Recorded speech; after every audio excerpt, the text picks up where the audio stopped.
Hey folks, my name is Jen, and today we are going to be doing something a little bit different because, frankly, at this juncture, I can't seem to be able to focus on editing the videos that I planned on having for you this week, that I also meant to have for you last week, but wasn't able to fork up.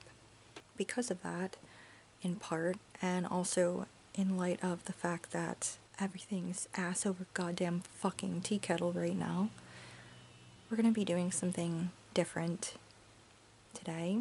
If you are not interested in this, I mean, I guess that's fair.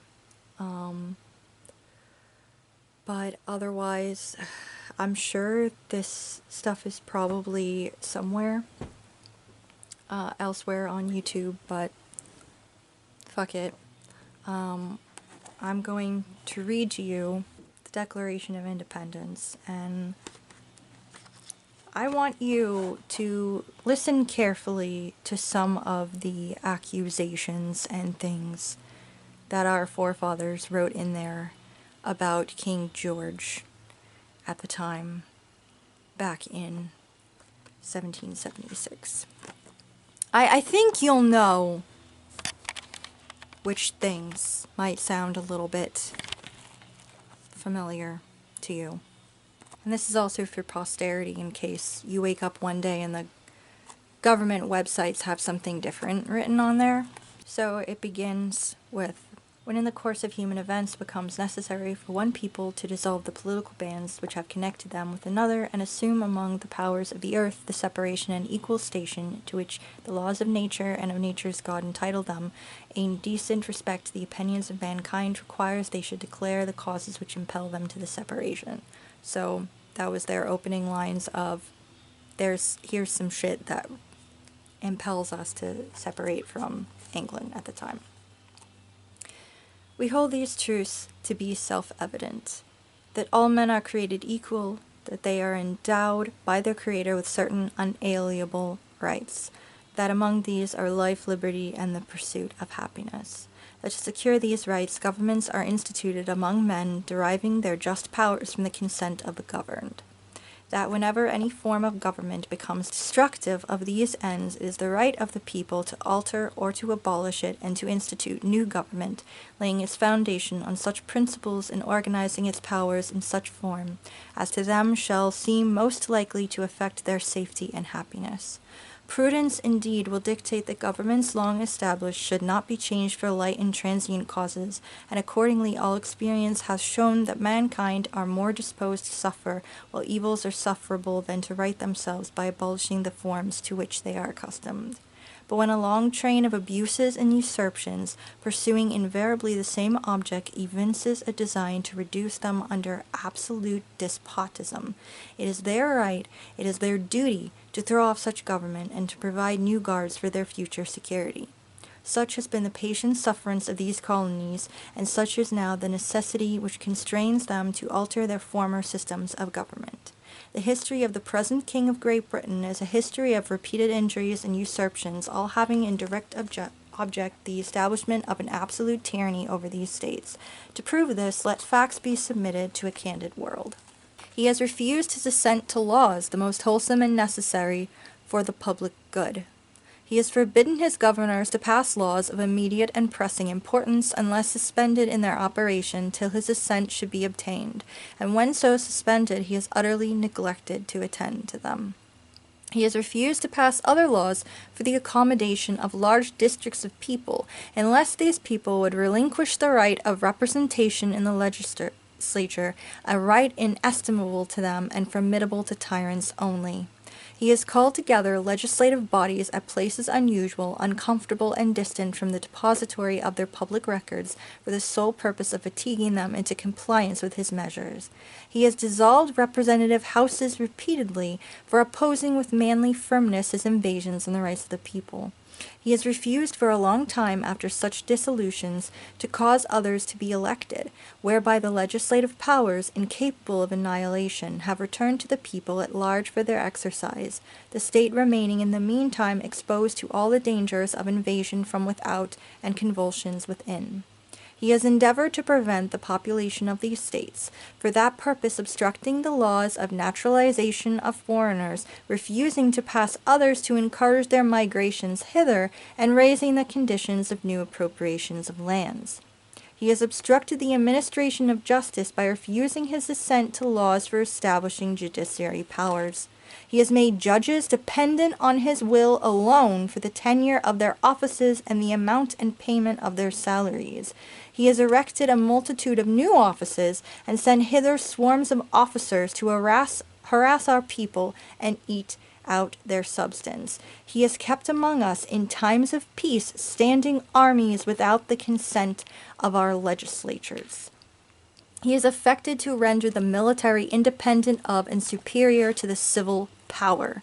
He has combined with others to subject us to a jurisdiction foreign to our Constitution and unacknowledged by our laws, given his assent to their acts of pretended legislation, for quartering large bodies of armed troops among us, for protecting them by a mock trial from punishment for any murders which they should commit on the inhabitants of these states, for cutting off our trade with all parts of the world, for imposing taxes on us without our consent, for depriving us in many cases of the benefit of trial by jury, for transporting us beyond seas to be tried for pretended offenses, for abolishing the free system of English laws in the neighboring province, establishing them therein an arbitrary government, and enlarging its boundaries so as to render it once an example and fit instrument for introducing the same absolute rule into these colonies, for taking away our charters, abolishing our most valuable laws, and altering fundamentally the forms of our governments,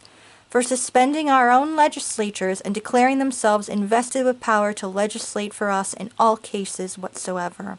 He has abdicated government here by declaring us out of his protection and waging war against us. He has plundered our seas, ravaged our coasts, burnt our towns, and destroyed the lives of our people. He is at this time transporting large armies of foreign mercenaries to complete the works of death, desolation, and tyranny already begun with circumstances of cruelty and perfidy scarcely paralleled in the most barbarous ages and totally unworthy the head of a civilized nation. He has constrained our fellow citizens, taken captive on the high seas, to bear arms against their country, to become the executioners of their friends and brethren, or to fall themselves by their hands. He has excited domestic insurrections against us, and has endeavored to bring on the inhabitants of our frontiers the merciless savages whose known rules of warfare is an undistinguished destruction of all ages, sexes, and conditions. In every stage of these oppressions we have petitioned for redress in the most humble terms. Our repeated petitions have been answered only by repeated injury. A prince whose character is thus marked by every act which may define a tyrant is unfit to be the ruler of a free people. Nor have we been wanting in attentions to our British brethren. We have warned them from time to time of attempts by their legislature to extend an unwarrantable jurisdiction over us. We have reminded them of the circumstance of our emigration and settlement here. We have appealed to their native justice and magnanimity, and we have conjured them by the ties of our common kindred to disavow these usurpations, which would inevitably interrupt our connections and correspondence. They too have been deaf to the voice of justice and of consanguinity. We must therefore acquiesce in the necessity which denounces our separation, and hold them, as we hold the rest of mankind, enemies in war, in peace, friends.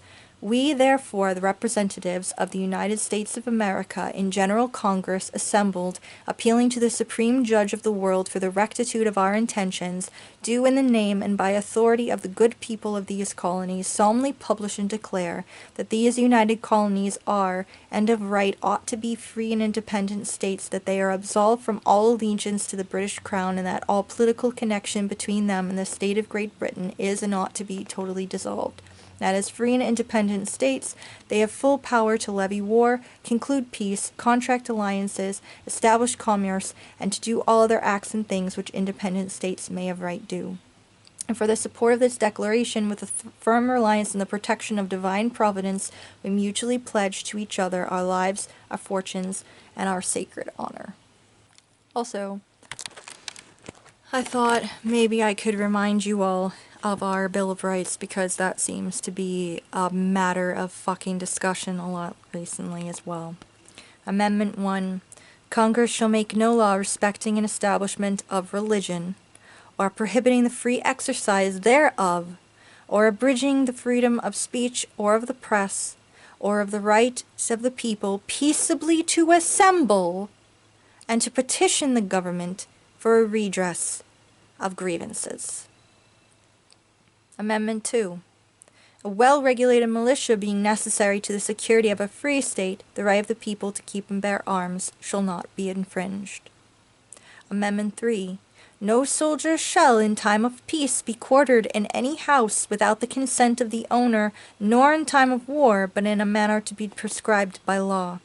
Amendment 4. The right of the people to be secure in their persons, houses, papers, and effects against unreasonable searches and seizures shall not be violated, and no warrants shall issue but upon probable cause supported by oath on or affirmation, and particularly describing the place to be searched and the persons or things to be seized.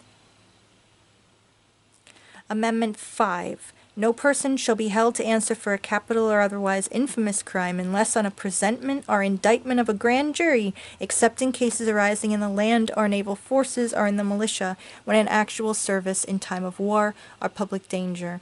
Nor shall any person be subject for the same offense to be twice put in jeopardy of life or limb.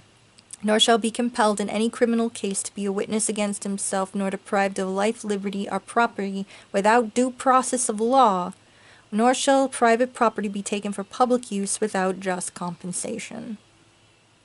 Amendment 6. In all criminal prosecutions, the accused shall enjoy the right to a speedy and public trial by an impartial jury of the state and district wherein the crime shall have been committed, which district shall have been previously ascertained by law, and to be informed of the nature and cause of the accusation, to be confronted with the witnesses against him, to have compulsory process for obtaining witnesses in his favor, and to have the assistance of counsel for his defense. Amendment 6. In suits at common law where the value in controversy shall exceed $20, the right of trial by jury shall be preserved, and no fact tried by a jury shall be otherwise re-examined in any court of the United States than according to the rules of the common law. Amendment 8. Excessive bail shall not be required, nor excessive fines imposed, nor cruel and unusual punishments inflicted. Amendment 9. The enumeration in the Constitution of certain rights shall not be construed to deny or disparage others retained by the people. Amendment 10. The powers not delegated to the United States by the Constitution nor prohibited by it to the states are reserved to the states respectively or to the people. There's a bunch more amendments, but those were the original ones. Oh, here's another important amendment. This one was passed in the 1860s. My Roman numerals are shit, but I think this is Amendment 14. All persons born or naturalized in the United States and subject to the jurisdiction thereof are citizens of the United States and of the state wherein they reside. No state shall make or enforce any law which shall abridge the privileges or immunities of citizens of the United States, nor shall any state deprive any person of life, liberty, or property without due process of law, nor deny to any person within its jurisdiction the equal protection of the laws. So, just certain things about the naturalization process that have been said lately. Just keep that in mind. Section 3 of this, by the way, this amendment, no person shall be a senator or representative in Congress or elector of president and vice president or hold any office, civil or military, under the United States or under any state, who having previously taken an oath as a member of Congress or an officer of the United States or as a member of the state legislature or as an executive or judicial officer of any state to support the Constitution of the United States shall have engaged in insurrection or rebellion against the same or given aid or comfort to the enemies thereof. But Congress may, by a vote of 2/3 of each house, remove such disability. So, I don't know if that's part of where the fuck we are right now either. We have a lot of amendments. You should probably make yourself aware of all of them. I got this copy online not that long ago. It is the Declaration of Independence, the Constitution, the Bill of Rights amendments, and some other historical documents, including some history on a bunch of founding fathers, like guys who signed these documents. So, if you also would like to get a copy, I found that on Thrift Books. I would suggest getting a copy now. Not to sound paranoid, but get a copy soon, and maybe get a secondhand copy soon, just in case things get hinky. I don't know if this video is going to piss any people off in particular, to be saying something, reading historical documents that should actually matter to us, saying something without saying something, but at the end of the day, I find myself not really giving a flying fuck if it makes you mad. I think what's going on right now should make you fucking livid. So, yeah. I have been mostly, for the most part, over the past few years, trying to keep my commentary to a minimum because I do understand that this is a space where people come to forget how absolutely shitty everything has gotten. I know that I've used it as an escape mechanism more than once, but I've also felt that maybe it's not exactly my place as someone who just comes here to talk about books or music or whatever to really,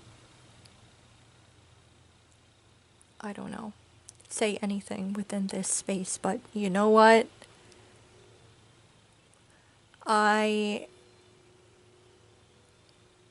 As a book nerd, as a student of history, and as a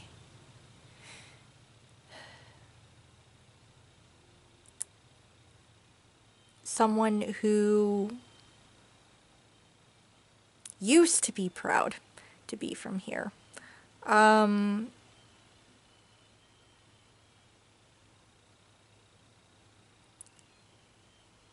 I just have to do something. So, here you go. I don't know what. Maybe we'll be back to bookish content after. Maybe we won't. I don't know. Because I don't know what the fuck is going on right now. But, yeah. Maybe you also don't know what the fuck is going on either. I don't know. Anyway. I hope wherever you are safe and you are okay. And if you are not from the United States, fucking hell, wish us some good fucking vibes over here, 'cause we need them.